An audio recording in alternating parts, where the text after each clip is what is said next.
മഹാകുംഭോത്സവം സമാപിച്ചതിനു ശേഷം ഉത്തർപ്രദേശ് സർക്കാരിന്റെ ഏറ്റവും വലിയ വെല്ലുവിളിയാണ് ശുചീകരണവും മാലിന്യ നിർമ്മാർജ്ജനവും.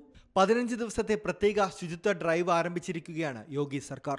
ശുചീകരണ തൊഴിലാളികളുടെ നിരന്തര സേവനത്തിന് പൂർണ്ണ പിന്തുണ സർക്കാർ നൽകിയിട്ടുണ്ട്.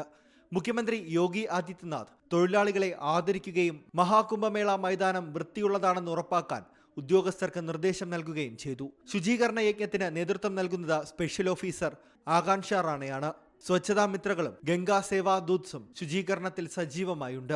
അടുത്ത 15 ദിവസത്തിനുള്ളിൽ സംഘഘട്ടങ്ങൾ, മേള ഗ്രൗണ്ട് റോഡുകൾ, സ്ഥിരവും താൽക്കാലികവുമായി നിർമ്മിച്ച അടിസ്ഥാന സൗകര്യങ്ങൾ എന്നിവ വൃത്തിയാക്കുകയാണ് ലക്ഷ്യം. സർക്കാർ കണക്കുകൾ പ്രകാരം മഹാകുംഭത്തിൽ 66 കോടിയിലധികം ഭക്തർ ത്രിവേണി സംഗമത്തിൽ പുണ്യസ്നാനം നടത്തി. 15,000-ലധികം ശുചീകരണ തൊഴിലാളികളും 2,000 ഗംഗാ സേവാ പ്രവർത്തകരും ശുചിത്വം നിലനിർത്തുന്നതിൽ നിർണായക പങ്ക് വഹിച്ചിട്ടുണ്ട്.